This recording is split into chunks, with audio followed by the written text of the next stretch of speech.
Breaking news చూస్తున్నాం. మహబూబ్ నగర్ జిల్లా జడ్చర్ల బాలికల గురుకుల పాఠశాల వైస్ ప్రిన్సిపల్ రాజ్యలక్ష్మి 10వ తరగతి విద్యార్థినిపై లైంగిక వేధింపులకు పాల్పడింది.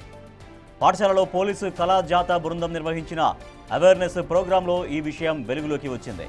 వైస్ ప్రిన్సిపల్ ప్రతిరోజు రాత్రి సమయంలో పోర్న్ వీడియోలు చూపిస్తూ అసభ్యకరంగా ప్రవర్తించేదని బాధితురాలు తెలిపింది. బాలిక తల్లిదండ్రులు పోలీసులకు ఫిర్యాదు చేయగా బాలికను బాలల సంక్షేమ మండలానికి తరలించారు పోలీసులు.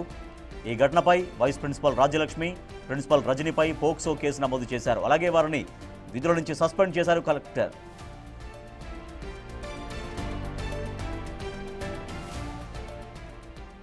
మహబూబ్ నగర్ జిల్లా జడ్చర్ల బాలికల గురుకుల పాఠశాల వైస్ ప్రిన్సిపల్ రాజ్యలక్ష్మి 10వ తరగతి విద్యార్థిని పైన లైంగిక వేధింపులకు పాల్పడింది.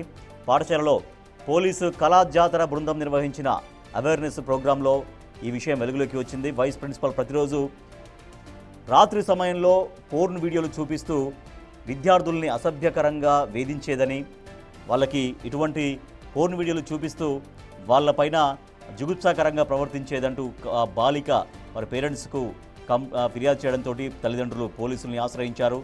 సో దీంతో జిల్లా కలెక్టర్ వారిద్దరిని, ప్రిన్సిపల్ని వైస్ ప్రిన్సిపల్ని విధుల నుంచి సస్పెండ్ చేశారు. మా ప్రతినిధి శంకర్ మరింత సమాచారం అందిస్తారు. శంకర్, ఈ గురుకుల పాఠశాలలో ఏం జరిగింది? ఈ విషయం ఎట్లా వెలుగులోకి వచ్చింది? ఎస్ రాజేష్, మహబూబ్ నగర్ జిల్లా జడ్చర్ల నియోజకవర్గానికి సంబంధించినటువంటి ఓ గురుకుల పాఠశాలలో మహిళా ప్రిన్సిపల్ లైంగిక వేధింపులకు పాల్పడడం హాట్ టాపిక్ గా మారుతుంది. విద్యాబుద్ధులు నేర్పాల్సినటువంటి ఒక మహిళా ప్రిన్సిపల్ విద్యార్థుల పట్ల అసభ్యంగా ప్రవర్తించడంతో పాటు వారికి పోర్న్ వీడియోస్ చూపిస్తూ కూడా పూర్తి స్థాయిలో ఇబ్బందులకు గురి చేసిందని చెప్తున్నారు. దీంతో ఒక్కసారిగా పూర్తిగా ఇదంతా కూడా హాట్ టాపిక్ గా మారుతుంది. ఎందుకంటే ఒక కళాశాలలో తోటి మహిళలకు, అంటే మహిళా విద్యార్థుల మహిళా ప్రిన్సిపాల్ గా ఉన్నటువంటి ఆమె పిల్లలకు విద్యాబుద్ధులు నేర్పాలి, నడవడిక నేర్పాలి, ఎలా ఉండాలి, ఎలా చదువుకోవాలని నేర్పాల్సింది పోయి ఈ విధంగా ప్రవర్తించడం ఎంతవరకు సమంజసం అంటూ కూడా స్థానికంగా ఉన్నటువంటి దగ్గర చర్చ నడుస్తుంది. ఇక దీనికి సంబంధించి ప్రధానంగా ఆ స్కూల్లో ఒక కళాజాత ప్రదర్శన నడుస్తుంది. ఆ కళాజాత ప్రదర్శనకు సంబంధించి అవేర్నెస్ ప్రోగ్రామ్ లో భాగంగా కూడా ఈ విధంగా ఒక 10th క్లాస్ విద్యార్థిని వైస్ ప్రిన్సిపాల్ ఈ విధంగా గురి చేస్తున్నట్టు కూడా వాళ్ళు అక్కడికి వచ్చినటువంటి ఒక మహిళా కానిస్టేబుల్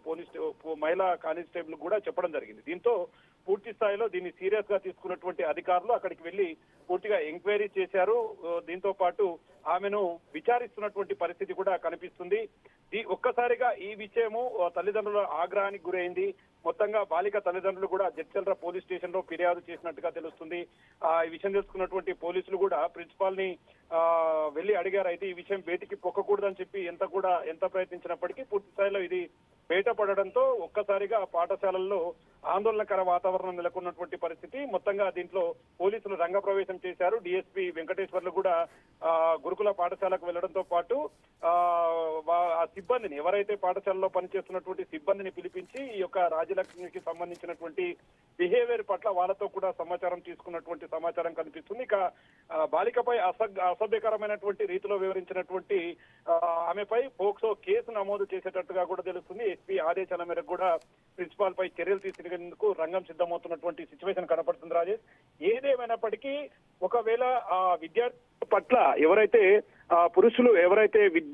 ఉపాధ్యాయుడు ఉంటాడో అతను ఎక్కడైనా సరే లైంగిక వేధింపులకు గురి చేయడం అలాంటివి ఉంటాయి. కానీ ఇక్కడ టోటల్ గా డిఫరెంట్. ఒక కళాశాల వైస్ ప్రిన్సిపాల్ గా ఉన్నటువంటి రాజలక్ష్మి ఈ విధమైనటువంటి వాటికి పాల్పడడంతో ఒక్కసారిగా ఆ పాఠశాలలతో పాటు చుట్టుపక్కల కూడా పూర్తిగా దీన్ని ఖండిస్తున్నటువంటి పరిస్థితి కనిపిస్తుంది Rajesh. Right, thank you Shankar Goud.